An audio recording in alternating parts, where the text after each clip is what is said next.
Yo, welcome to another Speaker Giga podcast. I'm your host, Steve-O Steve. And I'm the other half of the Derby Boys, Tommy Tim, in the building. And we got some special guests today. Yes, we do. Yes, we do. Akronym music, man. We got Instantly G. Yeah. And Derek. I don't have a cool name. Like I don't have instantly Derek. What I need to call you, Derek? You can do Derek, man, but you know the rap name is That Boy D. Man, I got it a long time ago. Yeah, I was dubbed D, so I just rolled with it. I stuck with it. I got you. So there you go. There you have it, man. So this episode, man, we really gonna showcase our guys here, man. They just released an album, and we're gonna review that. Solid album. But before we get into that, Steve-O Steve, what's been in your speakers, bro? Yo, so man, this week's been interesting. So, man, I started off with that new Future. Actually, no, we take a little bit back.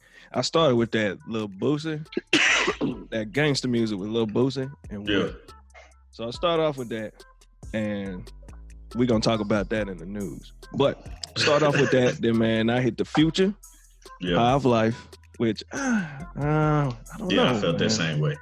I don't know. And then because of what was going on this weekend, man, I've been on that Ludacris. Back for the first time. Yeah. The Red Light District.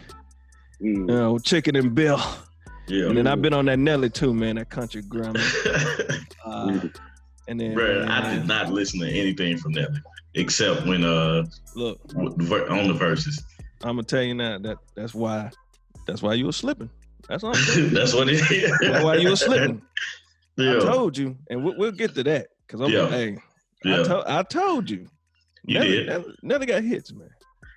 We'll get to that. We'll get to it though. But and then like, man, I got into this mode because man, I went to this after the Instagram, after the verses, man. I had to battle the traffic. That Instagram traffic to get over there to Facebook Ave and hit that party with Lil Jon, man.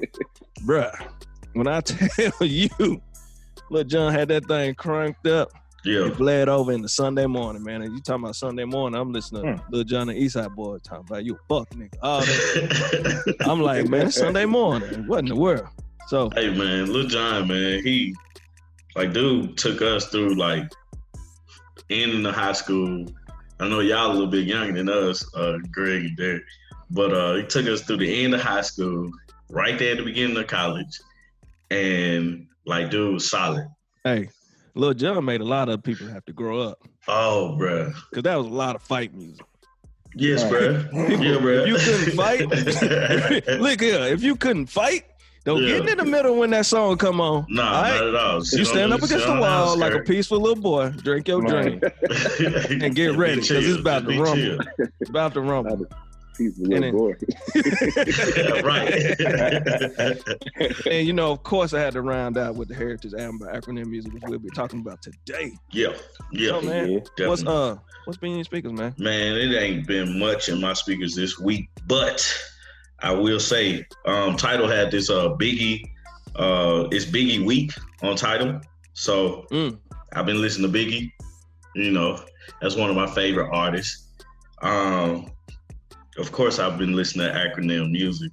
Been a fan of them for a while now. Been waiting on this album for a while now. We're doing our job. You know who had a Biggie feature? Who? Oh, man. Okay. Walk right into that. And you know what? I forgot about that too. I definitely forgot about that. I listened to Moneybagg Yo. He came out with the deluxe version of his last album, Time Served. Gotcha. That High of Life didn't do it for me. But I stopped listening to Future really paying attention to him a few years ago. Like he did that mixtape with Drake, and I think that's the last time I really got into his music. And then of course, Erykah Badu and Jill Scott from the verses of last week, they kind of went in, and then Yellow Beezy. Like you got me on Yellow Beezy from last week. You was like, I've been listening to Yellow Beezy, and then I was like, shoot, man, let me just go back and listen to him. Solid dude, man. Solid dude. I've been rocking with Beezy for a little minute. Yeah. Yeah. Man, so guys, what's been in y'all speaker this week, man? Let us know. I don't care who go first or who go second. Man. Just let us know what's been in your speaker this week. Go ahead, Derek. You got it. Oh man, I ain't even gonna lie to you. I don't know if we should put this out, but I guess I'm gonna put this out. So I'm gonna break the news. We already started working on something else. Okay. And okay. when we like to, when we work on stuff, I don't really like to just listen to a whole lot of different music. I feel like I don't want to subconsciously sound like nothing. Yeah. So I hadn't really just been listening to a whole lot, but that Will Smith and that Jordan Lucas, man. Oh, I forgot about that one. Yeah. Courtesy of bro, because he sent it to me, and I woke up and I listened to it like 5 times back to back. I was like, bro, this ain't getting jiggy with it, Will, bro. Right, like, right. This is the reason why he got platinum album. Right. And it was crazy because I hadn't even really listened to it yet. And hell, my wife was listening to it. Yeah. I was like, yeah. That's how you know it's fine when your wife listen to it. Right, Like, right. You gotta jump on board because that one that is crazy. Like that verse on there is crazy. Man, that song period. That song period is dope. Yeah, it is. You know, but you know, sometimes their remix don't do it justice. But Will hopped on there and he did it. Yeah. I was like, okay, Will. I said, okay, Will. You got that one. You got that one for real. Like that jump was for real perfect, man. Right. It was. He couldn't have said nothing. No, he couldn't have said no more than what he said on there. So honestly, that's really about. I ain't got a chance to check out the Future, but I hadn't been hearing no good reviews on it, man. I really hadn't. And y'all kind of stamping it like, I really. But I did hear he went gold in 30 minutes though. Oh, did he? I mean, like if you're a fan of Future, man, you're gonna listen to it. And he like when he put out stuff, you know, it's Future. You're gonna have that itch to listen to it. Mm-hmm. Because you're wondering at this point, you know. There's a lot of Futures out here too. Right. A lot of Futures out here, bro. 2020, it's a lot of that out here. Yeah. So you know, that's their anthem for the summertime. He hit just in time. Yeah. Mm-hmm. It's gonna be a lot of hurt feelings out here. So no, I ain't really heard nothing. It's really about it for me though. Yeah. All right, Greg, what you been listening to this week? Man, of course I've been listening to Us. And by Us, I mean the Heritage album on back, some of everything. Yeah. Also, my sister sent me a couple songs this week, so I was listening to them. Some song called Sunday Best by this group called Surfaces. That jump was real smooth, so I listened to that. One of my homeboys came out with a song. His name Cooley in the Cut. He got a song called "Gimme Me." That just bumping, bro. I heard Cooley in the Cut. I'm gonna have to send that to you so you can get on that. Yeah. Just like y'all said, I listened to that Will remix because I was surprised. I was for real just sitting in the room with Allison and her mama, and then I saw it on my timeline. I was like, hell no, Will Smith. Bro, hold on, time out. Before you say anything else, man, how y'all be like not knowing that Will Smith still had bars? No, it's not that I didn't think he had bars, bro, because I think Big Willie Style is a really good album, bro. Yeah. When you go back and listen to that, I think that's a really good album. Yeah. Production and that man was spitting on that jump. But I just didn't think that man was gonna jump on it like he did. Man, I felt like he had to. Like you have a song. His hand was kind of forced to jump on that jump. Yeah. I just didn't know what he was gonna come with. And so when and I started playing it, I was like, let me see what he's talking about. And then he started going, and I was like, all right, I got to pay attention for real. Right. Yeah. But outside of that, like you said, I listened to that Erykah Badu and Jill Scott Versus. Somebody made a playlist of it, so I was just letting that jump run. Then I was talking to Allison about this because she ain't have no idea. And y'all know how Wendy's, the restaurant, they had put out a mixtape at one point. Yeah. So I was playing that stuff for her. And I was letting her hear it. I was like, you ain't never heard this before? I was like, they was going at Burger King and McDonald's on this junk. Right. I was like, yeah, they was for real going at them. So we was playing that junk. But other than that, man, it's just been kind of same old. And then I did listen to on some Steve shit. I was listening to some Nipsey Hussle. I was playing that joint. I played that joint out for a couple of minutes. Yeah. Nip. Yeah, Nip. And she goes, oh shit, I checked out that Kehlani album as well. I heard did like too. The first 8 or 9 songs. Yeah. I ain't finished it yet though. Nah, I ain't finished it myself. So what? Just a couple. You said you heard the first 8 or 9. I said, how many songs on that bad boy? Shoot, let me see. Shoot, you said 8 or 9, like you had 8 or 9 or 10 more to go. I don't know how many was left. It's 15 songs. Yeah. Okay. They did have about 8 left. Hey man, this the worst thing that got me to look at this to like even listen to it was the album cover. Oh yeah, that's how it goes. I was like, dang. Let me check this out right there. It's called It Was Good Until It Wasn't. Yeah. But I was sitting there listening. Allison was playing some music, and one of the songs on there called "Can I," featuring Tory Lanez. They jumped bumping, and I was like, "Whoa, look, what's the name of this?" But song? It doesn't sound like Tory Lanez to me. I thought he was gonna fuck the song up, honestly, because I'm not a Tory Lanez fan, and I was sitting there waiting, and he ain't messed it up, and I was very happy. Nah, it was solid. Yeah. But I feel bad because the dang album cover is what got me to listen to it. I was like, dang, you know what I'm saying? So, but that's all you listen to this week? Yeah, that's pretty much it, man. That rounds it out for me. Yeah. Well, Steve, you hear any news this week? Yeah, man, we got some news. So one thing that's going around right now, man, and it kind of hurts my heart because these are two of my favorite people. Well, I'm gonna be careful with that. Yeah. But man, these two of my favorite people. Like I said, I was listening to that gangster music with Boosie and Webbie. Yeah. And if everybody know the history of Boosie and Webbie, you know, they were click tight. You know what I'm saying? Like best friends. Well, I don't know about best friends. Talk about it, bro. Talk about it. And, talk about it. Man, they beefing, man. They beefing tough, bro. Yeah, they beefing really? Tough. They beefing tough right now. Yes, talk about it, bro. Like from what I've seen, they've said that Boosie said that we're not beefing, we're just not on the same page anymore. Yeah.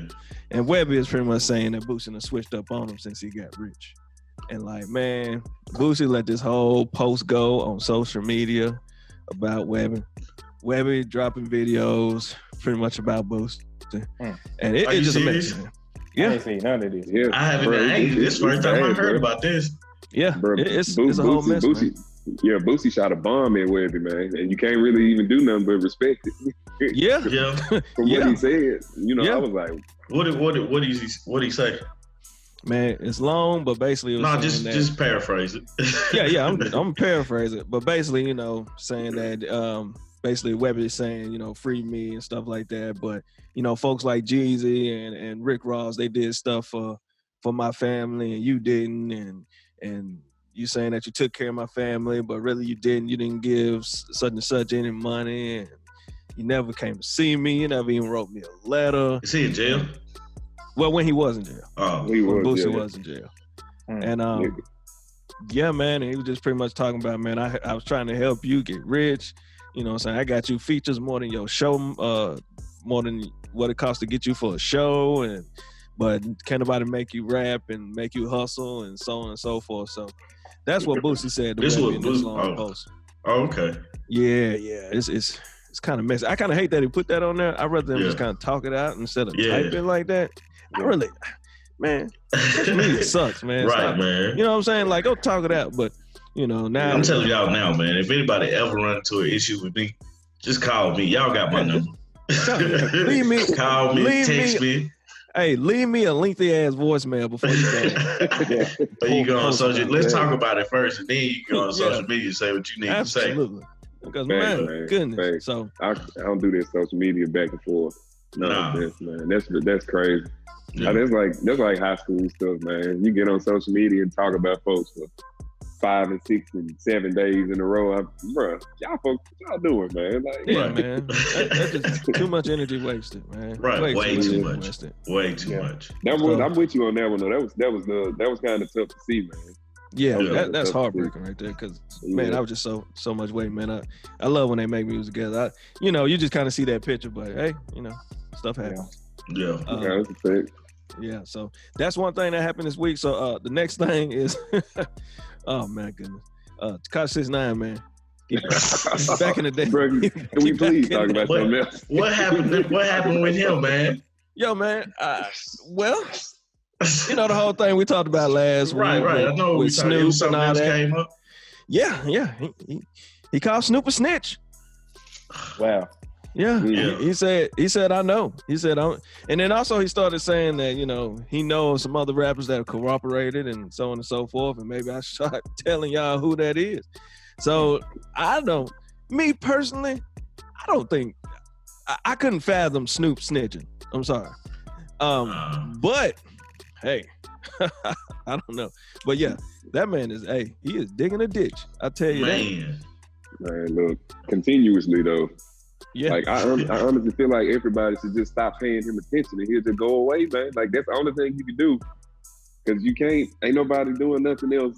So it's just like, bro, just stop paying him attention. And then he ain't got no choice but to just go away, bro. Yeah. Stop getting that man like any type of play. Like I'll be honest, I give him his credit. He can make a good record. You think so? Got 6ix9ine. He can make some music. I give him his credit. He can make some music. But the thing is this, like the beefing part, like that's why I asked last week, like, why did Meek and Snoop even feel like they had to even address this? Like, man, just go make some money, man. Now you got a whole nother issue. So yeah. I don't know where this is gonna go. The last person who went at Snoop, it didn't end well for him.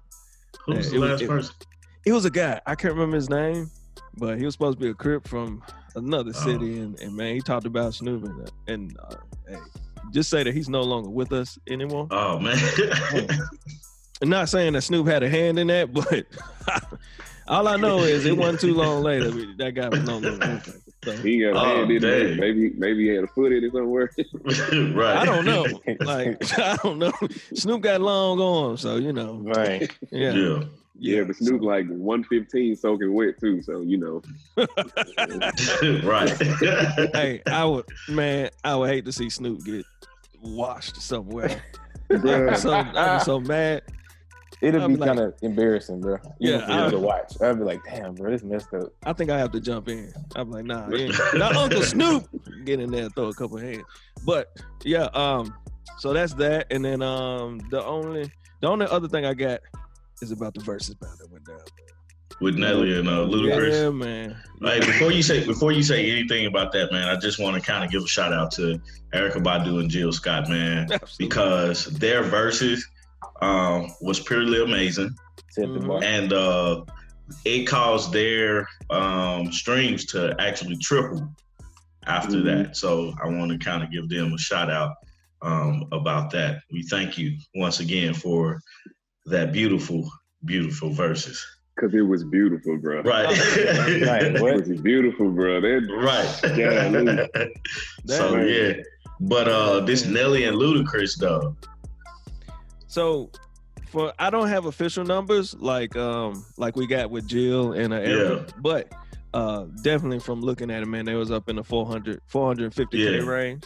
Yeah. So that was really good. So I'm waiting to see what the full impressions are. So that's going to be interesting to see. Yeah. But hey, man, I enjoyed this battle. It got off to a rocky start. Oh, it got off to a rocky start. Oh, yeah, it did. They had some storming going on. Hey, Nelly Wi-Fi was not having it today. Man. I don't understand these people with all this money and this terrible Wi-Fi. Right. Man. I don't understand. I didn't get that myself, Hey, man. but he could have been plugged in. You know, nah, he wasn't plugged in. There was no way he was plugged in and it was going in. Hey, look like that man could have lost complete power. It was storming up there, and he didn't lose no power. Nothing but his Wi-Fi. Like, get it together. But I don't know, man. And it was interesting. But there was something going on in St. Louis, so I'm gonna give him. Yeah, it was a storm. We looked it up. Yeah, it really was. It was one. Yeah, you know that. Everybody back up off that money. Give him that grace. Yeah, it was a storm. Well, you need to get that rematch then, if that's the case. Well, I don't think they need. Once it got going, I'll be honest. Once it got going, it was fine.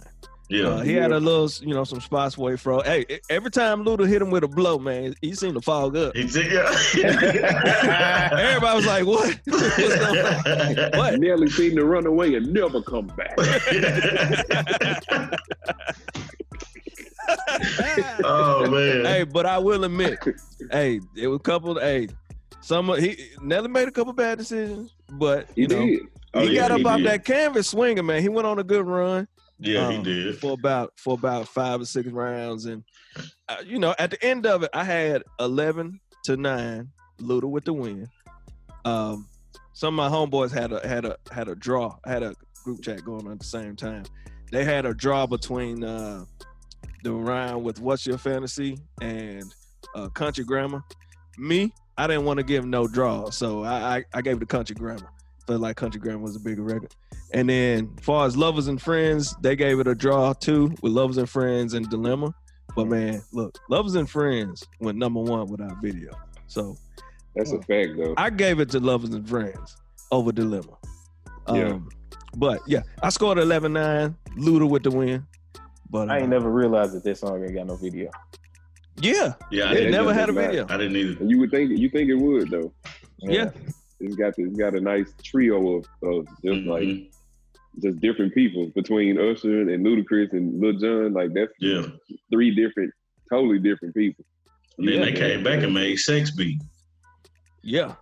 I like that song. To me, it was dope. Yeah. I love that record. Yeah. So there was a lot of records that Nelly didn't even play. Like he didn't play #1. He didn't play Blueberry Yum Yum, man. Oh yeah, Nelly definitely should have played #1 though. Yeah, Nelly should have played #1 at the beginning. He should have kicked it off with #1. Like, that's the way to kick the whole Verzus off. I think so too. And I think having internet issues though. That's what it was. Yeah, I think it would have took that first round. That ain't got nothing to do with him playing that song that he played. Wanted to mess. What he played first? Man, what was that song? And the girls over there coming with us. What is it? I don't remember what it was. Not that the Can We Leave Here, the 999 song? Yeah. Oh, he played that first? Yeah. He played that first? Oh, damn, Nelly. Yeah, I think that's what it was. I'm gonna see if I can find the playlist. Yeah. I had it. But yeah, man, he missed it. I think if he played Dilemma a little early and if he would have played #1,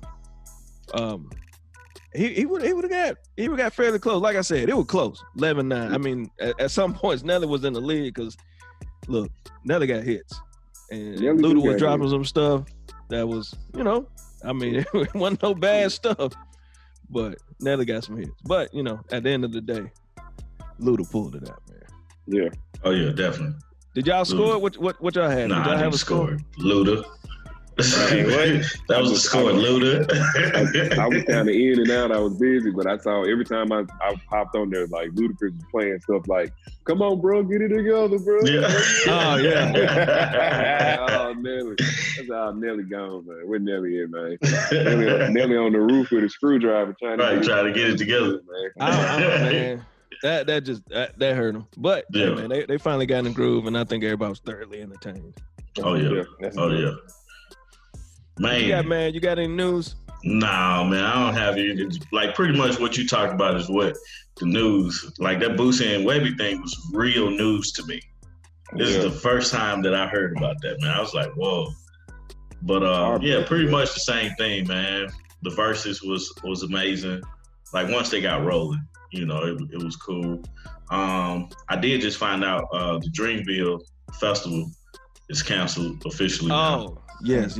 I did just find that out. So no festival this year. I can't wait till we can start going back to festivals, man. Man, I'm really interested to see how is all this going to work because, like, I know here in Tennessee they're talking about they're going to end the requirements as far as restaurants and stuff as far as people, how many people. Man, they just gonna release it and it's gonna come back and we're gonna be back here and then we're just gonna be released again. So I mean that's exactly what's gonna happen. Probably what's gonna happen. But I'm sitting back looking at stuff like NBA, NFL, how many people like packed into those arenas. Yeah. Like, man, I mean, and everybody don't watch their hands. Sports, man. Oh yeah, it's some nasty. People are nasty, man. We know that. Yeah, I'm just waiting to see because I want to go back to a concert. Yeah, I'm ready to travel. I feel you, man. I need a vacation. I need a vacation for real. Oh yeah, definitely. Absolutely. But yeah, man, that's pretty much all the news that I had for this. Oh, go watch the Country Black interview with Vlad. In that job, man. Hey. I wanted to know what was going on there. What happened? Oh man, I gave Gangsta Boo her first. Hey, first go. Yeah, I robbed. Yeah, I was supposed to get shot. Glad. Let me tell you, Glad. He said the whole interview. He called that man Glad. He said, "Man, I had so many guns. I just gave Gangsta Boo one. I gave her first. I said, this way, if anybody get at you, you can get them up off you until I get there. I was like, I get there. Hey, I love Country Black, man. Like some of the people, like Lord Infamous, Country Black, like everybody kind of like in the back, like DJ Paul. You know who the stars were. DJ Paul, Juicy J. And I'm gonna say Gangsta Boo. I thoroughly believe that Gangsta Boo was a star. But when you get down to like Country and Lord Infamous, like we was actually looking for those albums. Yeah. Like did they ever come out? Country Black did have an album though. It did come out. One of his albums did come out. One of them came out. I was in high school, and that man intro was the hardest intro I ever heard in my entire life, bro. For real? I mean, yes, bro. That man intro is, I'm talking about, man, if you tired, if you got to go to work, if you got to work out, put on this Country Black intro, bro. You will wake all the way up, my nigga. I promise you. Is it this joint called On My Own? I'm looking at it. Yes, bro. That's the first song, Ain't Nothing Going On. Ain't nothing going on but the funny power. I'm telling you. He don't hardly rap. It's funny because he don't hardly rap. He just sampled a bunch of his old stuff. Yeah. But it's so live, bro. And it's going to make you want to gangsta walk, too. You can't gangsta walk. You can't gangsta walk. For the past couple of days, I just been wanting to gangster walk down the down the hallway. I just want to gangster walk forever. Like, hey, I'm telling you, when Crunk Ain't Dead come on, I be wanting to just gangster walk just all the way to the store. Like, bruh. I feel like that should be hilarious, but everybody just stop and just watch. Just play some song, man. I gangster walk. If you haven't saw the interview, just do it. Please go watch that interview. That man called him Glad the whole interview. I'm gonna check that joint out. So check that joint out. Man, he put out a compilation video of him calling him Glad on the Vlad TV site. He did it. Dang. Yes, he did. Bro. The man put out a compilation video of him calling. Oh him Glad. Man, that's too funny, man. I was like, bro, this is crazy. That is too funny, man. Hey, but that's way too funny, man. Nah, but yeah, go check it out, man. If you haven't checked that out yet, man, it's really a good interview because you never really get to hear Country Black talk about his experience. And then lately, me personally, I've been like on a 3 6 Mafia kick. So this is like I've been going back into the crates and looking up their stuff and everything like that. So yeah, definitely, man, you get a little insight on what's going on with him. So good time of year for me to start bumping the summer over and over again.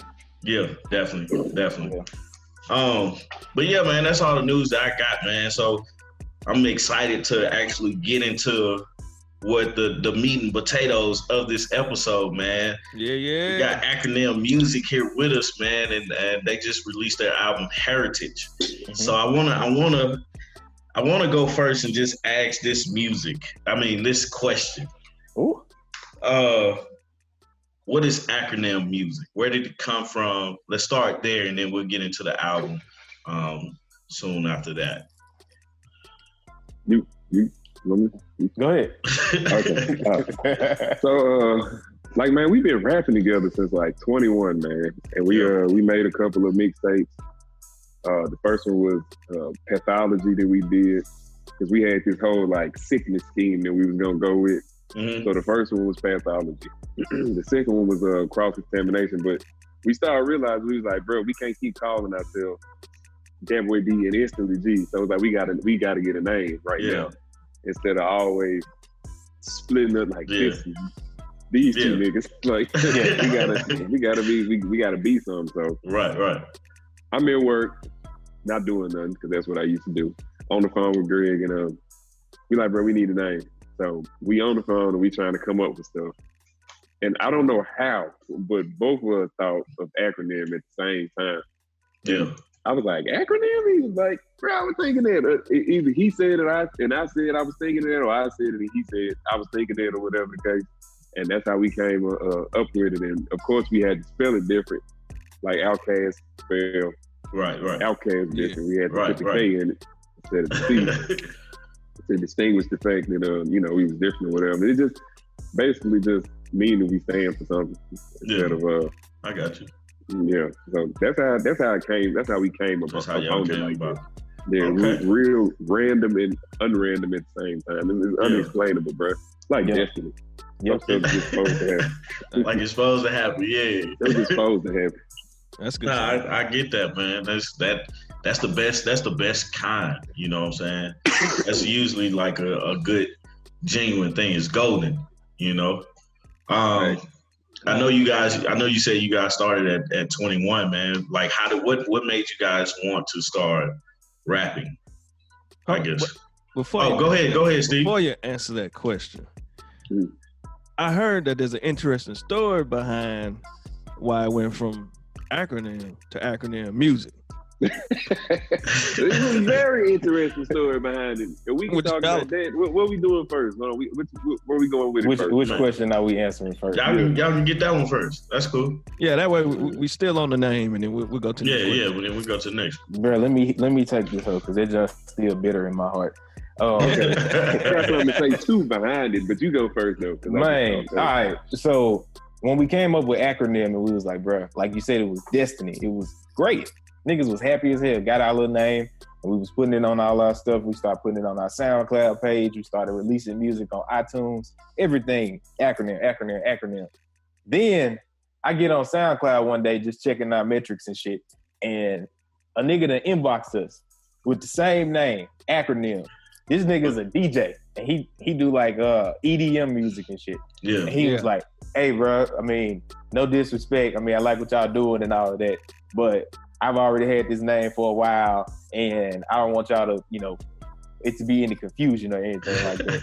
And I'm sitting there thinking, nigga, what? We don't even do the same shit. We ain't do the same arena or nothing like that. So like I told Derek and shit, and then eventually, I don't remember how we ended up adding the music to it, but we added the music onto it just to kind of appease shit. Just so it wouldn't be. You remember how we ended up adding the music? Yeah, I do remember how we ended up adding the music. How we ended up adding the music? Okay, see, when you told me that, the first mind is, well, let's go bar for bar, and we can battle for the name type. That's the type person I am. I'm like, old school rap.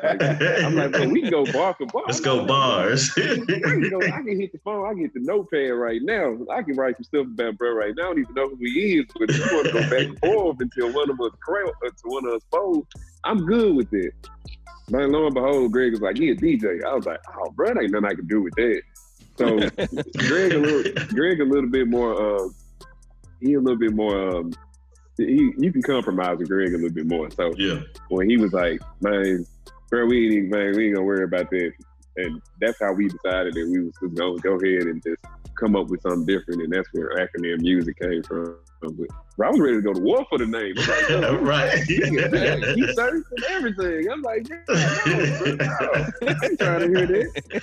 Yeah, right. We had like the original design on the t-shirts and shit that just said Akronym established 1990, which is why we still got the 1990 and shit on there, just paying homage to what we had before we changed it to Akronym Music completely. But nah, we just had to go ahead and just add it to separate ourselves, which is kind of a good thing because I still had like the original song that we released on iTunes on my phone. And you know how when you look at the artist name, if you click the artist, it'll take you to that artist page. It was redirecting me to that nigga. And I was like, this is bullshit. I see what this nigga was talking about. Because at that point, if you click on our name, trying to look at our stuff, you're going to get his stuff. And it's crediting him for stuff that we actually did. And so once we changed it to Akronym Music, it's like we the only people with that name. So it ain't no issue at all. All our stuff in the same place. Gotcha. Yeah. So that's what's up, man. And I mean, Akronym Music is not bad. It's actually like it goes, So That's what's up, man. Thinking it's just a label name and shit. Because I was trying to upload some stuff one time and they denied my request. I'm like, you can't put a label name as an artist name. I was like, bitch, hey, nigga, this is the name of the artist. Hey man, that that's such an interesting story, and I want us to share it with the listeners. And the reason why, and what reminded me of it, because I was actually looking for the album, and I called Tommy. I was like, "Is the album out yet? Or is it supposed to come out Friday?" I was looking at it Thursday. I was like, "Is it supposed to come out Friday? Or is it out?" He was like, "No, it's supposed to come out Friday." But while I was looking, because I don't like to put in like the whole name. So I put in like half the name, and then I came across just Akronym and some white boy. Yeah, I don't know who he is, but that's that dude. Like, oh, that's him. That's him. That's that nigga. Okay. Well, I was ready to go to war for it. I was like, bro, let's go to war for it, bro. Bar for bar. Let's get it. I hop on that control verse, man, and let it rip. Oh, man. Well, for all the listeners, make sure you typing in the whole name. The whole name. All right. Don't forget the music. Don't forget the music. Right. So like that. That should be a slogan. Don't forget the music. There you go. So Wayne already got it. Don't forget the baby. Don't forget the F. Right. Wheezy F. Don't yeah, something like that, man. Don't forget the baby, man. Don't forget the baby. That's Please say the baby. That's what it is. Please say the baby. Yeah. We don't want to forget the baby. But so 21, what made you guys start rapping at 21? Well, this nigga had been rapping before we was 21. Yeah, y'all just came together when you were 21. It was like my late ass got on the ship and shit. And I remember sitting in his sitting in his room when he used to stay at his mama's house and shit. Because I think we was probably like 18 or 19 at that point. Yeah. And that's when I first started like writing raps and shit. I sat in the room with him and we was writing to Stunting is a Habit, David Banner and Chris Brown. And we were sitting there writing to that. And I just wrote my little verse out. And I was like, all right, cool. I like how this feels. I like that, putting the words together and everything.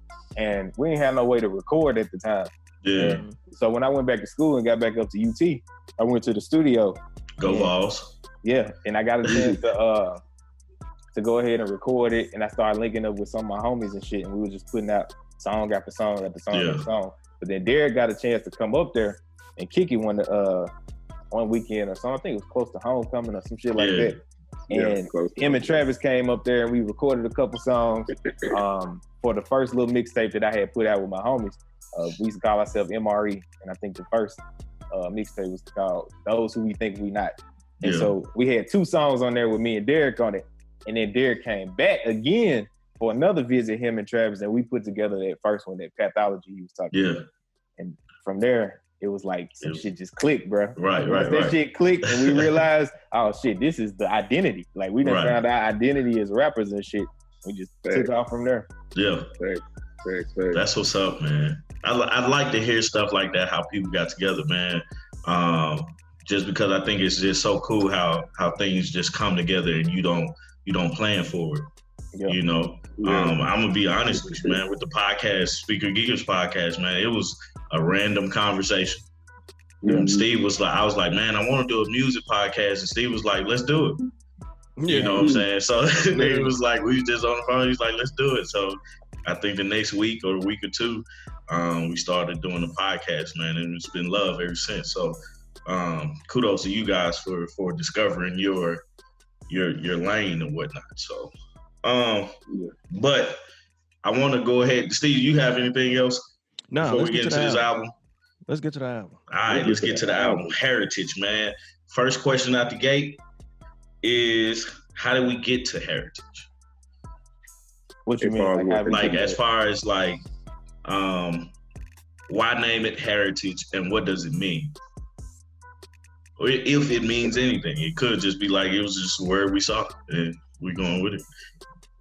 No, not at all. Well, you know, we got a lot of albums and we got a lot of tapes, and the first few were all like medical terminology, like sickness-based, chronophobia, pathology, cross-contamination. This is the first time we actually kind of stepped out the box with this one. We dedicated this album to our grandparents. I don't know if nobody really I don't know if you can see it. Yeah, we can see it. I was gonna ask you actually about that picture too. Yeah, that's actually our grandparents back in the day. Oh, okay. Yeah, that's them. Yeah, we just kind of doctored the picture a little bit, so it's kind of hard to see both of them. But that's grandma and granddaddy standing outside the old lack or whatever it is. Yeah. Right there. What's name? But we dedicated it to them. This album got a lot of growth in it, man. We I know me personally, I pulled from some different places. You know, we all been, you know, we grown now. We 30, so you know, we going through different stuff, man. You kind of realizing different things, you crossing over, and it's a lot of stuff. I got a little bit personal on this album. I was talking to myself a lot more on this album. You know, I even sounded different, and it's kind of simple because I felt like it, and then Greg was like, "Bro, man, like, bro, you sounding different, you rapping like, this, you know, this different." And I was like, "Yeah, man, like, it's just all a part of it. It's kind of just like from where we coming from in general. It's not just rap. You know what I'm saying? Like, it's a little near and dear to us. You know what I mean? Yeah. I 100% agree, bro. Like you said, the picture is like our grandparents, his grandma and granddaddy standing by the car. But we got that picture from Derek's sister, my cousin Diamond. She sent the picture. She was like, "Y'all should use this junk for an album cover." And we wasn't even like making no album at the time. We was just like doing a couple songs and shit here and there. But then like songs started to mesh a little bit better together. And we was like, man, we can make this into a project. And so we went ahead and took the idea to use the album art, like she said. And she said that picture is grandma and granddaddy like at a funeral. I think she said it's at granddaddy's mama's funeral. And they was like standing outside like after the funeral. And so like the representation there is like, the way that I think of it, it's like a changing of the guard. It's like your parents just passed away and now like you've elevated in like the family line. Like now you at the top because like there is no mom no more. So it's just you. And so like you become the matriarch and the patriarch. And so like it feeds into the heritage theme of what we was talking about. And then of course with the music, as far as like the production is concerned, like I just draw from things that like just feel like us. If it feel like stuff that represents us, then that's what the sounds that's gonna go in there. If I feel that 808 and it's like, yeah, that shit feel like us, I'm putting that motherfucker in there. Right. If I hear a sample, or if Derek hear a sample, like the Get On Up, that man had told me about that a while back. And he was like, yeah, bro, you need to sample that. And I was like, and I ain't even gonna lie, when I first heard him say that, I was like, bro, that shit gonna be so difficult. I'm finna tell this nigga no. Because it was just like, it ain't a whole lot of space in there for you to add shit in, because it's a loud ass song. There's a lot of instruments in that bitch. Right. Then of course it's Casey and JoJo and them doing the right out of their thing. And I'm just like, bro, y'all niggas need to chill. And so I just had to like filter their asses out. Cause it was just too much noise in my ear. I was like, bro, I gotta filter these niggas out. And so I filtered them niggas out, and then it started sounding like a beat. And I was like, oh shit. And I ended up letting them man hear it. I was like, what you think about this shit? And he's like, bro, that's perfect, bro. That's exactly what I need. So we went from there. Then on that track, it was just like, go the fuck in, bro. Doing the chorus, none of that shit. Right. Yeah. Now, I truly agree of what you said about the passing of the guard, because it's very interesting. I talk about this to Tommy all the time, how it's interesting how things play out. Like, if they never would have took this picture, it never would have ended up on as y'all album cover. Man. And so it's like thinking about like at that very moment of taking that picture at a funeral, no less. Like who's pulling out a camera at a funeral? Like just the fact that you took that picture and then how it traveled and eventually got to y'all is something that's amazing. And then also, you know, with the chain of the guard, I think that we're all kings and queens of our own. You know what I'm saying? So for that, you know, that's perfect, because once they were passing, you become, you know what I'm saying? It's just like it is. You becoming that figure, you know what I'm saying? That leader, whether you like it or not. So man, that's so for it to be named Heritage, man, is man, accurate as hell. So now as far as getting into the album, I'm gonna be perfectly honest. I'm finna get to the nitty gritty here of my favorite records. I got 5 favorite records. I'm just gonna give you my top 9 5. songs, bro. Right, it's 9 songs. He did it. That's all I need to hear. I know, but I got 5 favorite records that I'm gonna be playing over and over again. And the other ones I'm gonna play too, but these, and we've had a discussion about this one record Fourth grade. Yeah. So of course, you know what I'm saying, and because I want to throw it out there, my top 5 on this is number 1 is Never Seen You Cry. Look here, I'm gonna get a little deeper than that, but I want to get my 5 out first. So Never Seen You Cry, Get On Up Out of Here. Yeah. In My Zone. Oh yeah. Coco in London. Hell yeah. And then Ray Don. Oh yeah. And you know, Ray Don is because y'all put the Dragon Ball Z stuff in there, and I like when something's hidden in there and not everybody get it. Pokemon, bro. Pokemon. Oh no, yeah. That was the Pokemon. Sorry, I'm thinking of Dragon Ball Z because it was in. Was that in Hot Potato? Somebody said something about Vegeta. So, but I think it was in My Zone. It's a couple Dragon Ball Z references. Yeah, that was on In My Zone. You're right. Yeah. But yeah, the Ray Don, that was the Pokemon. Sorry, my bad. But we had that discussion about it. I remember putting it in the Slack, and I caught it, and Tommy was like, "I don't get it. I don't get it." I was like, "He's not going clean over his head." No Pokemon. Yeah, absolutely. So those are my favorite records. But I really want to focus on Never Seen You Cry.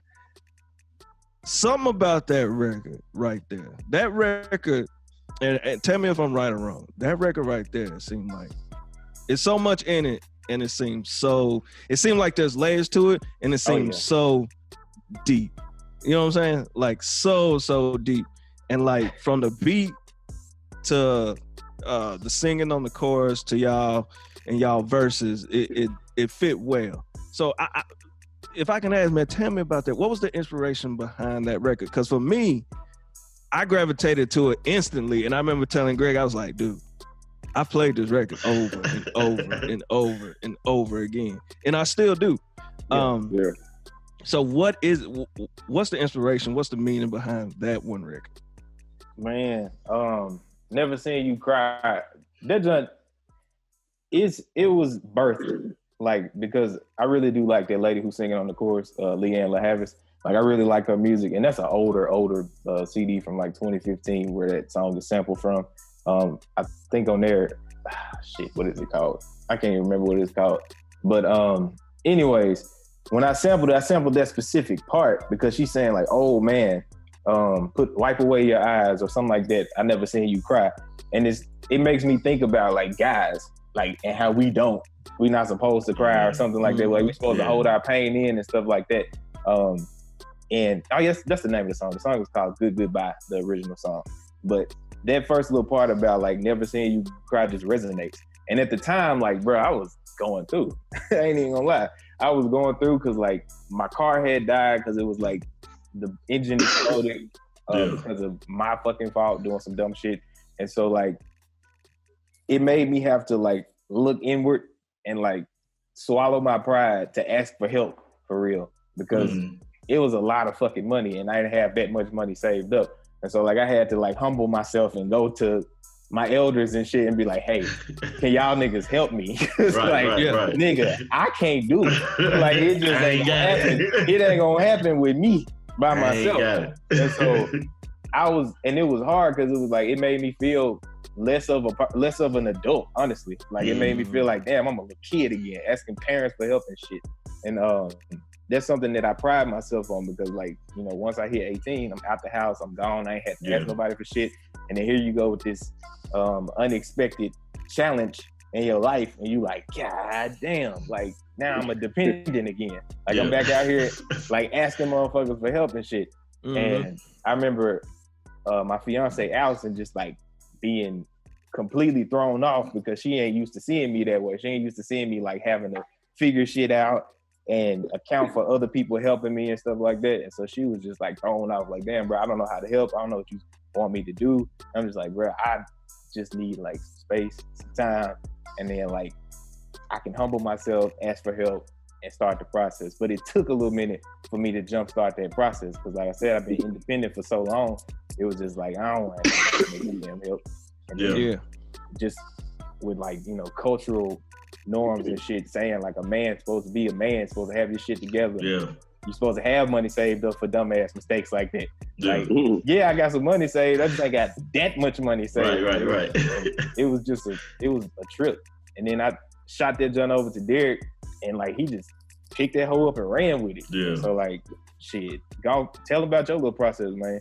As far as that, man, at the time, man, I was going through some stuff myself, bro. Like, I think that's where all the good music come from anybody, man. I was going through some stuff myself. I had some relationship issues that was kind of, that I felt like it was my fault, but at the same time, I kind of felt like my hand was forced on certain things or whatever the case.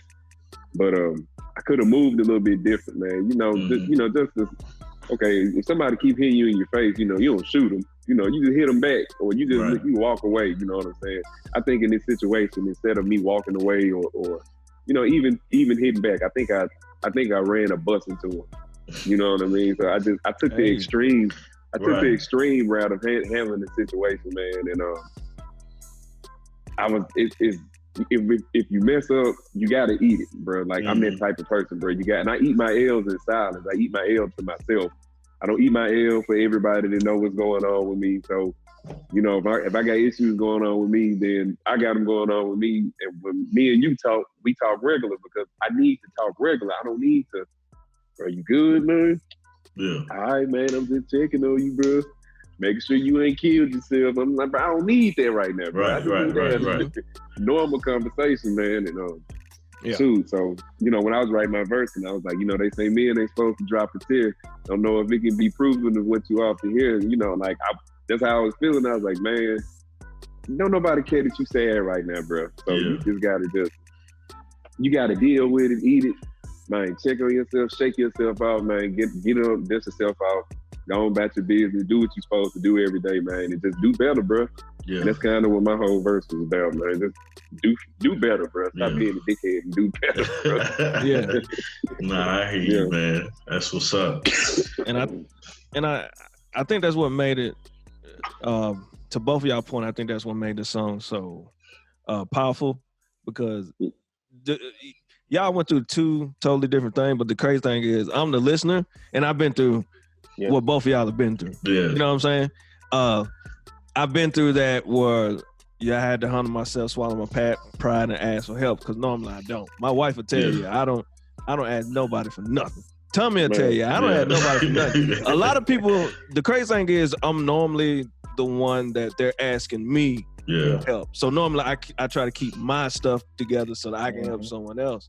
And Tommy seen that because I done came from a single parent household. Right. Our grandparents lived right next door, but we lived with my grandparents, and it was a house full of women and me.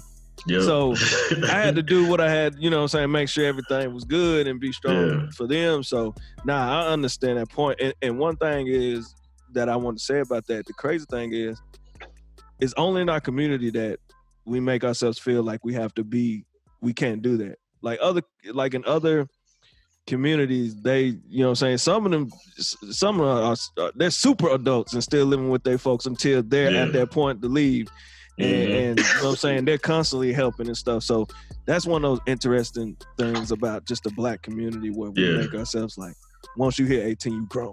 You got. It's just a different way. It's a different way of support. That's true. In our community. It's hard too, man. It's hard. Yeah, it especially for us Black men, man. It's like, bro, you gotta. All right, bro, you how? Oh, bro, it's time for you to. Right. You go from literally asking somebody, can you go to the restroom, to now you gotta go and get your own apartment. Bro, what? Yeah. Like I would just in the cafeteria drinking a milk, and now I gotta get my own apartment. Right. Yeah. And it's tough. That's a big jump. That's a big jump, bro. It's a huge jump. And then for Derek, to your point, I got something from Charlamagne the God once that I kind of keep with me, and he said that you can't tell anybody how to react. So like when you said that you felt like they punched you and you ran over with a bus, that's the first thing I think about, because like you never know how people react. Like you push somebody and you thinking, all right, I pushed him, so he just gonna push back or he gonna hit back, but he mess around and shoot you in your face. Then you're like, whoa. But at the same time, it's kind of like, man, you really can't tell them how to react if they pissed off. So, but I try to keep that in mind, so that I try not to You know what I'm saying? Not to get to that point, but we all going, you know, we react how we react sometimes, because sometimes it's a major issue to us, and it's a little issue to you.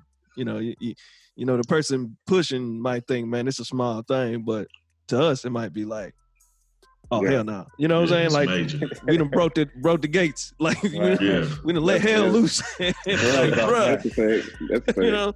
So but yeah, I always got that from Charlamagne the God. It's something I'd use like as a reverse psychology type of deal. But you know, just kind of listening to that, and you know, now seeing why that is like my favorite record on there. Man, it's an incredible record. Yeah, it's an incredible record, man. Yeah. I'm glad that you liked it too, because like even after we made that, I was just sitting there thinking, I was like, bruh, we did some special with this motherfucker right here. Yeah. This just feels special to me. Like similar to the one that Tommy gonna talk about. Oh man. But also, like that's just special as hell. Like that Never Seen You Cry John is special. And then like Steve was saying, like it's definitely like several layers to that motherfucker. Yeah. Like I was sitting there talking about that jump with Derek the other day, and I was like breaking down one of the schemes in my verse and shit. And I was like, bro, please do this. I absolutely don't think nobody is gonna catch it, because it's not that kind of a scheme that you just like, it's obvious. Like you too busy listening and trying to get to the end of the verse. Right. Like if you have the lyrics in front of you, which is why I wanted to upload the lyrics and shit with the songs when we drop it. I think they will be up soon. I don't think all of them are up yet. Oh, okay. But like the lyrics should be, you know, if you go on whatever your platform is, you click the little lyric button, it'll show you the lyrics and shit. That should be up there pretty quick. But it's a scheme in my verse on there, like where I go, I say, once in a while I'm reminded the sky's the limit for optimistically misguided people who not offended. There ain't no version of me inside of that sentence, except reverse. But then even if I could spin it, there ain't no version of genius that's not offended. And then I go, I'm just in search of a me who is not dependent and waging war with the thoughts that me is just non-existent. And just as I think I'm breaching and finally winning the battle formation, shifting immediately stop the mission. So like that part right there, at the beginning of that whole, the first line right there is, once in a while I'm reminded the sky's the limit.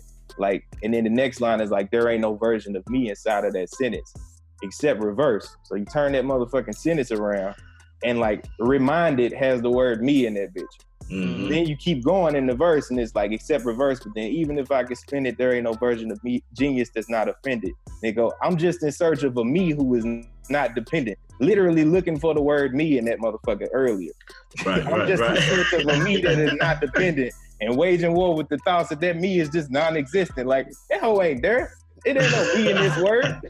And it's like, I'm just coaching you through that motherfucker as you finish the verse. Bro, when I finished right now, I was like, nigga, if somebody catch this hoe, they gonna think I'm amazing. Hey, I ain't gonna lie to you. I didn't catch the me part, but that line stood out to me. Oh, yeah? I was listening to it, I was like, what is he saying right there, man? That's why I paused it like that. I needed that little moment of like for you to ponder it for a second. I go, there ain't no version of me inside of that sentence. Yeah. And I stop for a second and go into the next part. It's like something about to happen here, bro. It's like I'll go ahead, man. No, I was going to say, it's like when I listened to it, I caught the surface level. And I'm thinking I got that. I was like, oh, okay, no, I got it. But then when he broke it down, I was like, bro, no, you went way deeper. Right. You went way deeper than I thought you was going. I was like, yeah, you got it. I said, that's crazy, bro. Yeah. That's crazy. That's dope. That is too dope. Like, and I told y'all that I've listened to this song a lot.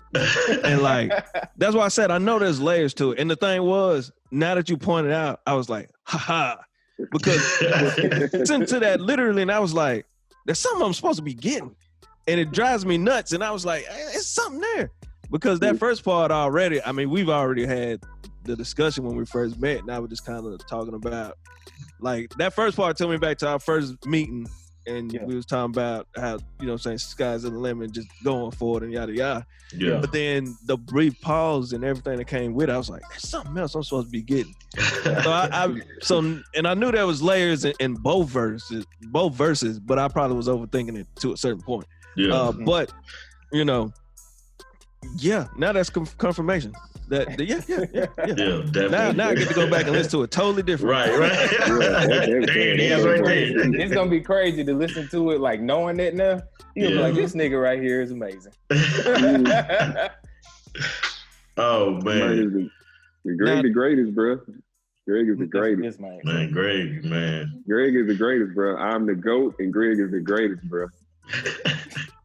Hey, man, I like that. I like that. Yeah, I like that, man.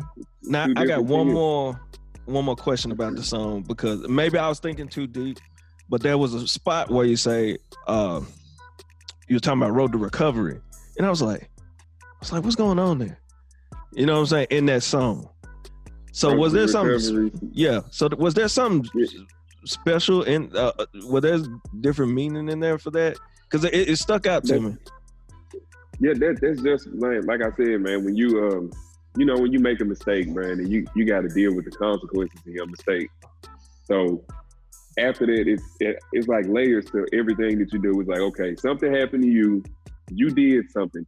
No, something happened to you, you felt some way. You did something, and now you got to deal with whatever come after that. So really, the road to recovery that I was speaking of was really just me trying to get back to a place where I'm not beating myself up or feeling some type of way every day about what I did. You know what I mean? Because like I did this, and I understand that I did it, and it's my fault. So I did that. Okay, cool. And I know this is why you feel whatever way that you feel. Cool.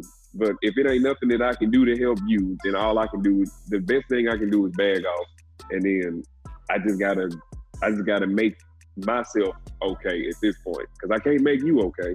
So I gotta make myself okay, because at the end of the day, I live with me.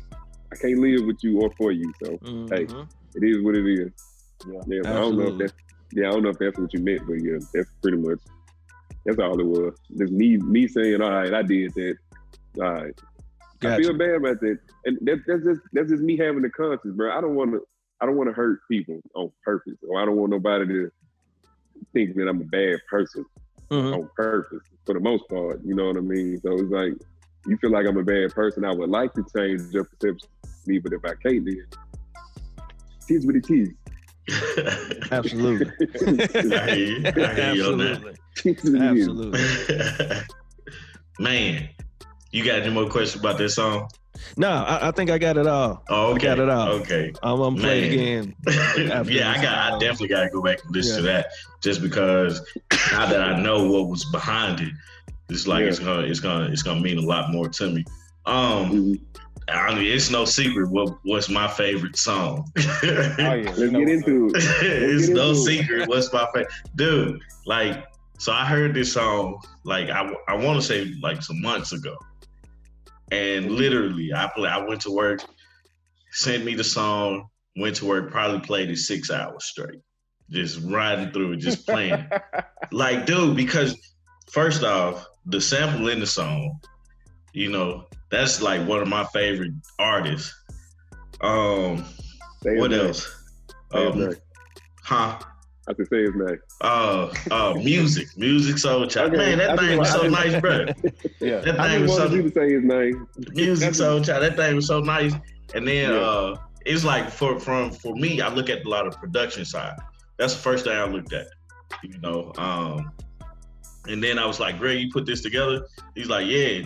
Then when the album came out, I look at produce. Okay, so just how he put that together. How he made it, how you guys made it your song. You know what I'm saying? I adored that. I loved that. And then it was like riding a wave. You know what I'm saying? Like, this is like, to be honest with you, this whole album to me, like, you can ride to it. Oh yeah. It's one of those, like, I'm finna go on the trip. I'm finna ride to this. I'm gonna put it in. It's just gonna let it ride, let it play. Or I'm cleaning up. Them the best albums right there. I'm cleaning up. Man. I'm finna let this ride. But Coco in London, man. Where I want to start is, what's that about? You explained it to me one time before. I don't remember, like per se what you said, but just explain that title to me once again. Oh yeah. Coco in London. The title came from it's a mixture of things. So like the Coco part is literally from the movie Coco. Which is amazing. The Disney movie. Yeah. It's an amazing movie. I just watched it the other day. It's fucking great. It made me cry. I ain't even gonna lie. But it made me tear up a little bit too. Yeah, I was like, damn, this movie good as hell. Right. And like, the entire movie is about him wanting to, sing and play the guitar like his granddaddy did and stuff. And so like that Music Soul Child sample with that right. Like I was playing around with that sample one day, not too long after I had seen the movie, and then I had sped it up a little bit, and then I was like, shit, this shit remind me of Coco, like the movie. Yeah. And so I threw the drums on that joint, and then at the part where the beat shift and turned into a different beat for a minute, with that another one of them Leanne LaHavage samples, she's from London, like from London, England. And so I just was like, this is just like Coco playing his way through London. Like this is what's going on. Like they're doing it that way. So that's where we got the title from there. That's dope, man. That's dope. Now, D, I ain't gonna lie, man. You was probably like my favorite verse in that thing. Like, oh man, I appreciate it, man. For real, man. Cause he got unleashed on that hook. Man, didn't he? Yeah. Like, I don't even know where to start, man. Like, I'm gonna start at the beginning. So the first out the gate, you was like, wise people feel a doubt, dumb people are confident. That's ironic because it's common sense. For the life of me, it's not common sense. Just explain that. Where were you going? What was you thinking about with that one?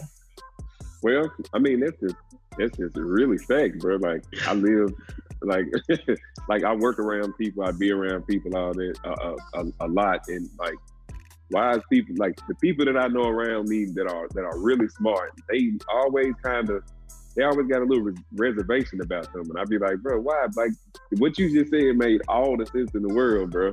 But then I got all these people around me that, man, don't know nothing about nothing. And they so confident in the nothing that they know, and it's annoying, bro. It's a real sentence, bro. Like, and I know y'all know people like that. Yeah. Like y'all probably be around people, and they say something, you be like, bro, that's amazing. Why you don't do that? And then they be like, I don't know, man. They're like, no, do that. Right. Do that. Right. Yep. And then you got people, man, you know what I'm gonna make, bro? You be like, what? I'm gonna make a mustard shooter. And you be like, what? Like a mustard shooter? Yeah, bro, I'm gonna make a mustard shooter. Bro, man, I'm gonna get rich off the mustard shooter. And then everybody like, nah, bro, don't do that, bro. I'm gonna make this joint. Y'all hate. Like, this is that confidence that people who don't know nothing about nothing have is amazing, bro. Like, I wish I had that confidence sometimes. Yeah. I don't have that confidence. And wise people, dumb people. And like I said, that's ironic because common sense, like for the wise people, you would think that it would be common sense. But a lot of people who got book smart, they don't really have no other kind of smart. They don't got no street smarts and none of that type of stuff. So where you would think that they would flourish at, they kind of don't flourish at all because they only have one kind of skill. That's like somebody being able to shoot from half court. But when you tell them to do a layup, they can't do a layup for nothing. That's why I was like, that's ironic, because it's common sense. But for the life of me, it's not common sense. Yeah. That's like, and then that's when I go into the other bar, you kind of broke it up. And I was like, that's like love advice from a common wench, which, everybody knows. Yeah. Everybody knows what a wench is. Yeah. For the people in the back, explain what a winch is for the people in the back. Wanks. My mama gonna hear this podcast, man. Don't do that. I don't want to get too deep into it. Oh man. Nah, that's what's up, man. Like, I heard that part, and for it to be like out the gate, that's what we talking about right here. You know, on this beat. Right, because we riding away from the intro of the song, and then okay, that's where we're going, man. You said one part of this song, and like it solidified me, like period. When you started talking about Dominic Purcell, instantly I knew who you were talking about. I was like, a lot of people ain't gonna know who that is. A lot of people don't, bro, and I'm upset about it, but at the same time, I feel like explaining, so it's a good thing. the gift and the curse, bro. Like sometimes I'm gonna say stuff that everybody ain't gonna get it, but I'm cool with explaining it to you. So it's all good. But I do it when you said that, I was like, bro, like you just don't understand how much I appreciate that. You are the first person that I hadn't had to explain it to. Really? Yeah. Like that show. That if you don't know, Dominic Purcell was a character on Prison Break, a show that was on Fox for a couple seasons. It was a solid show. And I knew when I heard that line, let me see, can I find it? You remember what you said? Yeah, it's a lot of niggas out here per se, and I ain't talking about Dominic. And I said that because I really kind of broke his name down. I was really saying it's just a lot of black people out here that's in jail, but his name Dominic Purcell. So when I said it's a lot of niggas out here per se, but I'm not talking about Dominic. The damn light just clicked on, man. Damn. And like I said, my mom, I got to shout my mom out for that because she used to watch this show all the time. And she was like, yeah, did you know he was half black? And I was like, no, I didn't care neither, but I didn't know. So, that's cool. Right. Yeah, so I actually only knew who he was because of her. So, shout out to her. And my mom used to do poetry too. So she kind of the reason why, I give her half the reason why I'm as dope as I am. It's a big mixture pot of life and all that. And for a hot second, I got to jump back. I've really been rapping for a long time. I've been rapping since like 2nd, 3rd grade. My mom used to find my raps in my notebooks and stuff. Like she was like, I was like in 3rd grade writing raps, like 2 pages, like front and back. It's just all kind of scribble scrabble. Right. But, I used to. So it went from that to like just rapping, man. I just wanted to rap, man, and rapping outside of Lazy Quest with Greg and Travis. Shout out Travis, man. Big man on the track. Shout out Travis. Yeah, just rapping outside Lazy Quest, bro. Like, cause I rapped one day and Travis was like, "Greg, go on, get on that dub, bro." That man was like, "Nah, man, that man killing me." And I used to try to get Greg to rap all the time. Couldn't get him to rap. That man, he went to college. Came back with a whole mixtape, bro. It was like a totally different person. I was like, who is this? Who are you? But it was crazy though, and I like the fact that he waited that long because I guess as far as talent go, I would just consider myself like Kimbo Slice. Like I'm just in the street punching niggas in the mouth. And Greg was like Conor McGregor. That man, he technical. You know what I'm saying? He gonna beat you, but he might not knock you out. He may give you an arm bar. Like everybody expect me to punch you and knock you out. I got raw talent. Like Greg got technical skills. Like street ball player and the NBA player. So it's crazy how we mesh like that. Right. Where I might lack a little bit, Greg will pick up, and where he might lack a little bit, I'll pick up on it. So it's just perfect like that. And that Coco in London is a perfect example. Man. That's where I shine. I shine on songs like that because I'm like, bro, I get to rap. I don't get like this little bitty 16. Like I can do how many? I get 48. Oh, right. Let's go. And that's when I hop on and go crazy. But Greg be like, yeah, we gotta do some songs and stuff. And he'll hop on and he'll be like, man, I got this hook. And Greg the king of hooks. I was like, man, look, I wash my hands in the I think that's my weakest point, man. I can't come up with hooks for nothing, bro. Well, it works, man. Y'all work together, man. Y'all work together smooth and dog, it flows. You know what I'm saying? Like sometimes you can tell sometimes people are trying to force things or trying to fit a square in a circle, and it just ain't gonna work. But you guys definitely flow well together. Greg, I want to ask you about this on the producing side of it. What were some of the challenges for this album that you ran into in the production of everything?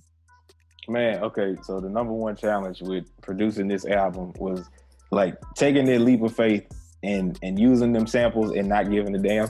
Because normally I'd be like, if I'm using the sample, I don't want to put that junk out there on like iTunes and shit. I don't want nobody coming for my money and shit.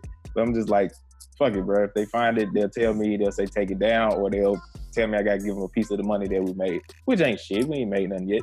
So it's like, if we get to that point where we made a lot of money and somebody knocking on the door, Music Soul Town, like, hey, bro, run me my funds, then that means I made some money. I'm like, I don't even feel like it's a big deal to me. So I had to just like knock that fear out of my head. Mm-hmm. But other than that, I mean, it's not really no challenges. It's like, as soon as I get a little idea in my head, I start playing around with it, and then I just work it out on the keyboard right quick, and I'll be like, okay, I fuck with that, that, and then I'll send the beat to Derek. If he fuck with it, then it's all go. Yeah, I always fuck with it. Sometimes that shit be getting on my nerves. I'm like, damn, bro, I'm sleek, not even ready to write to this motherfucker yet. I was just like saying, hey, listen to this hoe. He always be like, yeah, bro, let's go. What we gonna do on this? So I'd be like, shit, I don't know, bro. This is off the press. But I mean, I'm like, it be some where it's just like, I know exactly what we doing as soon as I finish producing the song. Yeah. Like, I think Coco in London was one of them jumps where it was just like, as soon as I put it together, I was like, I know what I'm doing with this shit. Yeah. At first, it was just the first part where it's just Derek on there rapping, just that part of the beat. And I don't know where I got the idea to do the switch in the middle. But once I did that switch, I was like, oh, it's over with. They might love this shit because he can just go in and then I'm going to hop on the end, on the little smooth part out, and then we're going to be good. Yeah. Man, that switch right there, I was like, at first when I heard it, I had to run it back, you know, just because I was like, why did he switch the song right there? Because it's like a totally different song once you come in there.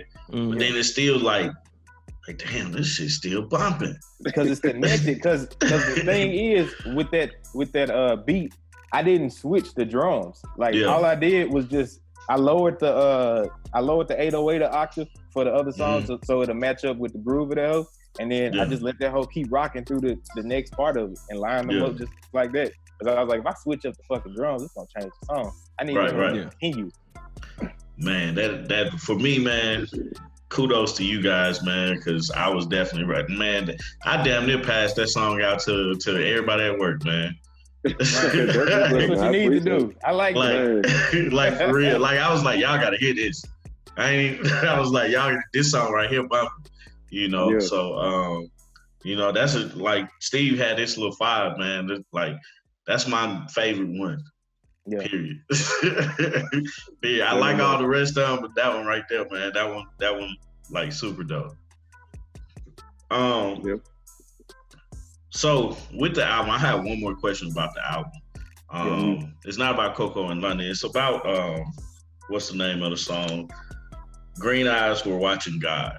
Wow. I just kind of want you guys to kind of talk about that song for me. I liked it. The title always threw me off. Like when I first saw it, because you guys released that as like quote unquote a single, like a few weeks ago, and so I listened to it, and I always was wondering like what about the name. So if y'all could explain that for me. Yeah, man. Green Eyes Were Watching God. So you know the sample from that is from the Green Eyes Suite from Erykah Badu. It's like when the beat changes, and since I was a kid and my mom was playing that CD, every time it switched to that part right there, it's just like it hit immediately. It strikes a nerve with me, and I just be like, oh shit, like this is my part. This is my favorite part right here. And so like to take that part and use that as like the basis for a beat, I just had to do that shit. Yeah. Like I was sitting on the couch one day and I was listening to the song. I was like, nigga, I need to use this right now before I forget. And so I went ahead and put it in and I added the little drums to it. And it's a simple ass beat, but it's just like, it's deep because it's like all that live instrumentation from that song is already in there. So you don't really have to do much. It's so fucking lush. And it just springs out the best. Yeah. And so like, once I gave it to Derek and I was like, bro, do your thing, bro. Like, do what you got to do. And I think me and Allison went for a walk or some shit with the dog. Came back, this nigga had the verses ready. I was like, oh, okay. And so he went ahead and he spit that shit. I was like, damn, that shit perfect, bro. Like, cause it's him like talking from like earlier, like what he was saying earlier. It's like talking from a place of accomplishment and growth. And it's just like speaking to the listener who may not be as experienced, is like giving you some guidance. Yeah. Cause off the top of my head, I'm fucking it up. But all it is, Life Come At You Fast, from standing 10 toes to wiping dirt from off your ass. Like from there, it's gone. Just like what you said earlier, it solidified it, and I was like, oh, he finna go in. Yeah. So that nigga did his part. He put that in, and we didn't even have an idea of if this was gonna be like what the format of this song was gonna be. If it was gonna be like verse, hook, verse, like that kind of thing. It was just like he put that in, and then I liked how it flowed into the verse that I wrote, the first one. And so I was like, cool, I ain't gonna put no fucking hook right there. I just step in right there and still, which I stole from Spitter. But it's like, and still watching the same TV, going to that shit. And then he come on the next part and it flows perfectly. And at the end of his second verse, that's when he go, Greg pissed me off because he rap like he the greatest, but then he act too humble when I agree or I say it. My nigga better embrace it. And like, he said something after that. I can't remember what he said after that, but I had to cut it so I could interrupt his ass on the song. And I just go, so what do I say? And like, it's basically me accepting the praise rather than like brushing the shit off like he said I normally do. Yeah. And so I just went into like, all right, fuck it. This nigga said I'm good. I'm gonna talk about being good. Fuck it. Right. Talk your shit real quick, man. That nigga always do that, bro. I be giving that nigga praise, bro. No, you guys, like, man, I'm gonna give both of you guys some praise right now. What you guys got going and what you guys are doing are like truly amazing, and I'm glad that we're here to actually witness it. You know what I'm saying? So, might be a part of it. Yeah, definitely. Like I always say, man, like I'm gonna support everybody that I can that's on some positive things, that's doing what they need to do, that's like basically following what they want to do. I have no reason not to, you know what I'm saying? So, and then y'all producing a great product. Yeah. You know, so keep doing what you're doing on that, man. It's like Heritage, the album is dope. You know, like my biggest drawback was what took you so long? Man, it's COVID, bro. The album been ready, bro. Yeah. We was trying to do some special promotion with it. Yeah. And it just didn't work out because of this, man. And it just, we thought it was the city was gonna click back, but we ain't act right. So it didn't click back the way we thought it was. So Right. We just, like I said, man, we gotta eat the L, bro. Sometimes we gotta eat the L. So But no, it's definitely a great product, man. Steve, did you have any other songs you wanted to talk about? No, I didn't have any other songs I want to talk about, but I did want to say that in that song, Green Eyes of Watching God, yeah, that's actually my favorite bar right there. Watching the same TV, ain't no need for a new one. I'm plotting, no staying Mimi. That's my favorite bar in there. That was one of the bars that jumped out to me. And when it jumped out to me, I immediately thought about not just the physical TV, but thinking about our actual, what we used to watch when we had the Cosby Show. What was the other one with Dwayne? I want to say School Days, but that ain't it. Different World. Yeah. I got a song for you.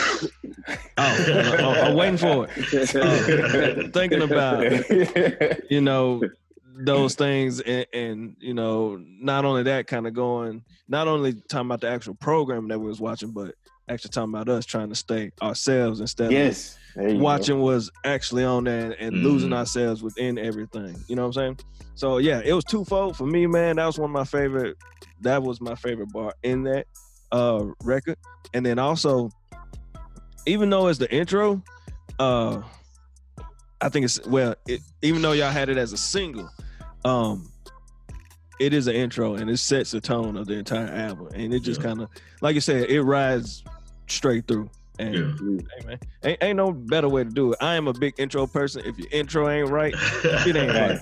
I'm gonna be perfectly honest. So that sets the tone for me every time. So that's all I had. I just wanted to add to that. Man, I appreciate that shit because I love that part. I really do like that part. Yeah, I love it too. It's definitely. And don't stay in me like your grandma say me. Brown sugar in my flow just like your grandma baked beans. That shit hard. He give you a little bit of simple, and he give you a little bit of deep too, like how the grandma say mean part. And Mimi, how your grandma say mean. That was kind of surface level, but like you said, the whole watching the same TV, that can mean a few things. So it's just all about bars, man. Man. Always. And I enjoy it. And you know what? Now that you did ask, did I have another song I want to talk about? If you got enough time, I want to talk about it, man. Hey, I want to talk about my number 2 song, which was "Get On Up Out of Here." Yeah. Now, this was the thing. I caught it, but at first I was just enjoying the song. But I caught the title because I was like, "Why is this the last song?" And then I just read it out. I was like, "Get on up out of here." Because it's out. It makes perfect fucking sense. So I caught that, and that was pretty cool. But I love Jodeci. Yeah. So of course that sample is amazing. But I'm gonna tell you my feel from this. Man, I think it's perfect timing for this record. And just kind of, I want y'all to elaborate on it, because I'm just gonna tell you what I felt, and then I want y'all to kind of tell me if I'm correct or incorrect. But I feel like this song is like a great summer song. Hell yeah. And I felt like I felt like it's like perfect for the summer. Yeah. And I could picture the video, because when you said rolling like the waitress says Sonic. Yes. Right. I was like, oh hell yeah. This is like, and what's crazy what crazy was, like, we've been going to Sonic a lot since this whole pandemic. Yeah. Some damn milkshake. Tearing them things up. But, just kind of thinking like, man, it'll be a great visual. Is there plans to make a visual for that record? Man, you know what's funny? You the second nigga that told me we need to do a video for that joint. And yes, bro. I would love to do a fucking video for that joint, because if you make it right, like you said, with that same kind of vibe, that summertime vibe, that shit'd be perfect. Yeah, man. Yeah. And I actually tried to come with like the idea of doing like probably like 5 or 6 songs in like a mini movie format, like probably like a 30, 45 minute mini movie format before this whole thing. The person that I asked to do it, he said he'll do it, but like I said, that was before all of this nonsense, with the whole COVID thing, man. That's pretty much throwing a monkey wrench into a lot of stuff we wanted to do, man. Yeah, this whole COVID situation is really, I don't know. It's a drag, man. But we make the best of it. It is, bro. But I gotta say, man, shout out to you, man, because you really making me realize that I shouldn't sleep on the people that's listening like so much. Because sometimes I be making stuff and I be like, ain't nobody gonna catch this. ain't nobody gonna feel the way I was feeling when I wrote this. Yeah. And when you said that, like I said it, because I actually texted Greg, I said, bro, we gotta put this out in the summertime, because this is gonna pop in the summer. I literally said that to him, and then for you to say that, I was like, bro, people really do pay attention. Yeah. Hey man, that's confirmation right there, man. Right, that's it. I appreciate it. Like this is probably gonna be like, I don't know, bro. Y'all might get some craziness after this, man. Hey, we looking forward to it. Yeah. Bring it on. That's what we want, man. Yeah. Bring it on. Yeah, my arms are open for the craziness. Right. I want all that, man. I want all that smoke. Absolutely. Absolutely. Want all that. Yeah, man. That's one of my favorite tracks on there too, though, Steve. Man, I really do. I like how smooth that journey is. That was big up to Derek. That man basically co-produced on that bitch for the sample suggestion and everything, bro. Yeah. I was like, bro, this shit perfect. Go ahead, do your thing. I came up behind him.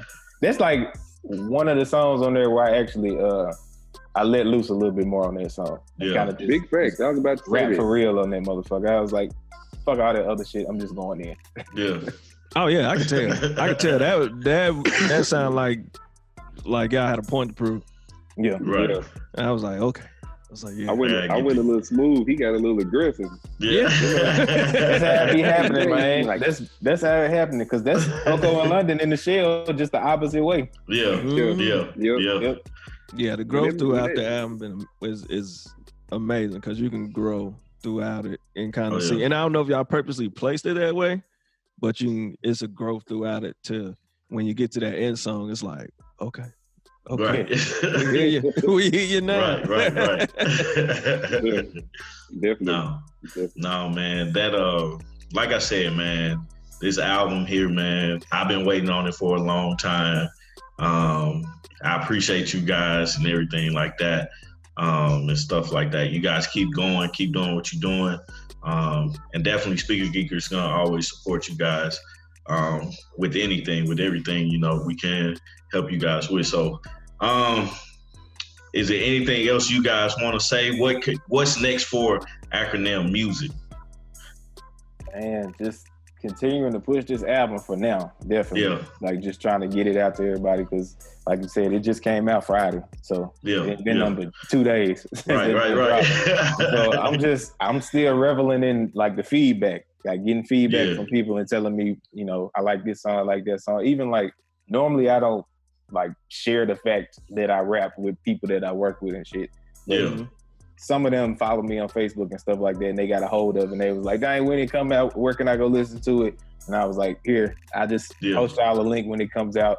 And then they surprised me. They got back with me like the next day, told me what their favorite songs was. And it was like, I let my husband listen to it, and he was like, this dope. Yeah. They was like, he critical because he used to rap. And I'm like, dude, that's what's up, man. I appreciate y'all listening and sharing it with somebody that you know and love and shit. Yeah, so, man, that's right. I'm getting people coming up to me like, hey, man. I'm talking about people that I wasn't even expecting to listen to that. I'll be like, hey, man, I listened to that head. Like people that's saying it wrong. It's hurt. I listened to it, man. I was like, that's that southern slang right there, man. Man, I was like, okay, cool. Hey, as long as you listening, man. Hey, you ain't got to pronounce it right. As long as you listening. As long as you listening. Yeah, I think as far as I know, this is the first time that we had, that I know that it's been so many people that actually bought it from iTunes. There's been people buying it from iTunes screenshots. Oh, okay. Oh, that's amazing. Like, bro, man, hey, man, I bought this jug, man. I bought this jug. And I was like, man, that's what's up. It ain't expensive. $8.91 on iTunes, Yeah. That's less than a combo nowadays. The Baconator combo, like 9 and some change, 10 and some change, bro. So, Man, that's what's up, man. Y'all just keep grinding out there, man. Hey, how can people follow you guys on what you're doing? Let us know what your social medias are, and where we can find the album and stuff at. Well, as far as finding the album, of course you can find it wherever you stream music, man. Wherever you stream it, it's available there. I tried to make sure that I even heard from somebody the other day. It was like, dang, it's on Tidal. No, that was you talking about that. Was me. Yeah, he was like, it's on Tidal. Like, yeah, it's on Tidal, nigga. But it's on there. If you don't listen to none of those streaming sites, you can find it on SoundCloud. I think you can find it on YouTube, wherever you want to listen to it. Yeah. As far as social media is concerned, if you trying to follow Akronym, you can follow us at _music on like Instagram. I think on Facebook as well. I don't think we got no Twitter, but I mean, I got a personal Twitter, but fuck that shit.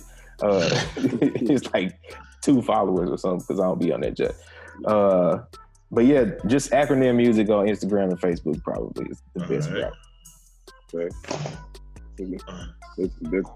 That's all we do. I'm not a really big Instagram person, but I feel like I should start though, because man, we've been doing these, and the more music you do, you kind of got to be a little bit more available on more social sites. Mm-hmm. So I think I need to hop back on Instagram a little bit, man, and do a little bit more flexible when it comes to this. I'm mostly on Facebook when I'm on anything. Okay. I'll be on Facebook. All right, that's what's up, man. Well, hey, if everybody is good, I'm gonna thank everybody for actually listening to the podcast, Speaker Geekers podcast. If you haven't already, please go subscribe to the podcast wherever you listen to podcasts from. Be it, I know I listen to mine on Spotify, so you guys go out there on Spotify, Tidal, Apple. What is it? Apple Music. It's Apple Podcast. Apple Podcast. You know, I'm not an Apple guy, so I'm an Android guy. So go check it out. Speaker Geekers podcast. You can follow us on Instagram and Facebook at Speaker Geekers podcast. Join the Derby Boys in the discussion, please.